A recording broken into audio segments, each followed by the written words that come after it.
চ্যানেলটি সাবস্ক্রাইব করুন এবং আমাদের সাথে থাকুন। প্রচন্ড জল, একদম থাকতে পারছি না। খরা মানুষ আছে, আমার প্রতিবন্ধী জল আছে, ঘরেতে থাকাই যাচ্ছে না বাচ্চা নিয়ে। এত জল হয়ে গেছে যে কোথাও থাকার জায়গা নেই। প্রতিবন্ধী স্বামী আছে, তাকে কি করে নিয়ে থাকবো বলুন? এত জল, প্রচন্ড জল। এবং রান্না কি হয়েছে আজকে? না না, রান্না কি করে করব? কি করে করবো? বাচ্চা নিয়ে বাড়িতে থাকতেই পারি না, তো রান্না করতে পারছি না। অনেক অসুবিধে, ঘরের মালপত্র সব জলে ভাসছে, খেতে রান্না করার জায়গা নেই, কি করব বলো? এত জলে কালকে রাত্রি থেকে সারা রাত ঘুম নেই, জেগে বসে আছি। সব মালপত্র জলে ভেসে ভেসে বাইরে চলে যাচ্ছে, আবার ঘরে ঢুকছে। আমাদের রাস্তাঘাট যাতে তাড়াতাড়ি সুযোগ সুবিধা হয়, সেটাই আমরা চাই দিদির কাছে, আর কিছু না। আর কিছু না। হ্যাঁ, আমাদের জল, রাস্তাঘাট, নর্দমা, ব্যাস। খাবারের পরিস্থিতি কি আছে? খাবারের পরিস্থিতি, ঘরে খাবার নেই। এই আজকে দিদি মারফত এই মুড়ি চিড়ে এইগুলো একটু দিয়েছে, এই আমরা পেয়েছি, এটাই আমরা খাবো।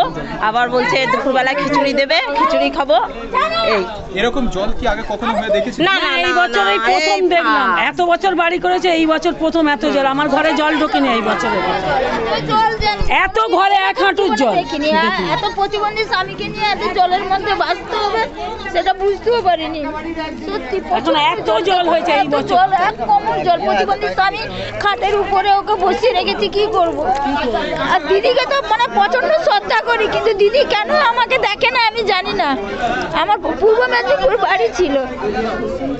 এই মুহূর্তে কিন্তু আমাদের সাথে রয়েছে চকপাড়া আনন্দনগর গ্রাম পঞ্চায়েতের প্রধান মাননীয়া মনিকা দে। তিনি কিন্তু আমাদের সাথে রয়েছেন, ওনার থেকে আমরা শুনে নেব। দিদি, আজকে কিন্তু আপনারা প্রতিটা বাড়িতে বাড়িতে আজকে কিন্তু খাবার কিন্তু পৌঁছে দিচ্ছেন, সেই জায়গায় দাঁড়িয়ে কি বলবেন? আজকে 4-5 দিন ধরে যেভাবে বৃষ্টি হচ্ছে, এই বৃষ্টির জন্য আমরা কালকে রাত্রিবেলা 9টা-10টা থেকে শুরু করেছি। প্রত্যেকটা যেই সব জায়গায় জল ওঠে, প্রত্যেক সদস্যকে ফোন করা হয়েছে। ফোন করে তাদেরকে বলা হয়েছে যে সমস্ত বাড়িতে জল ঢুকে গেছে, তারা যদি ইচ্ছায় আসতে চায়, তাদের যদি অসুবিধা হয়, তারা ক্লাব কিংবা কোনো স্কুলের দোতলায় তাদেরকে নিয়ে যাওয়া হয়েছে। প্রায় 4-5টা ক্লাব, 4-5টা স্কুলের দোতলা তাদেরকে রাখা হয়েছে। এবং আমাদের সকাল থেকে ড্রাই ফ্রুট বিলি হচ্ছে, চিড়ে, বাতাসা, মুড়ি আর বিস্কুট দেওয়া হচ্ছে। সবাই মোটামুটি নিচ্ছে, ছাতুও সঙ্গে আছে।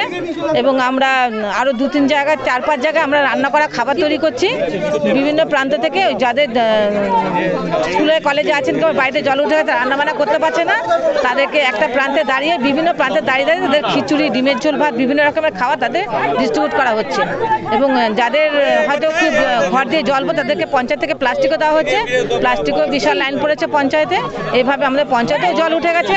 আমরা এই কোমর জলে দাঁড়িয়ে তাদেরকে খাবার ডিস্ট্রিবিউট করে আশা করি আমরা যতটুকু সম্ভব আমরা পঞ্চায়েতে তাদেরকে তাদের সাধ্যমতো আমরা মেটাতে পারব।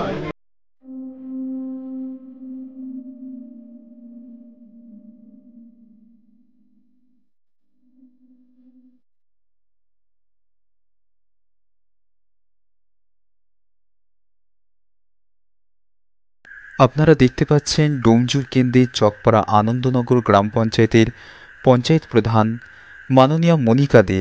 তিনি নিজে হাতে খাবার তুলে দিচ্ছেন।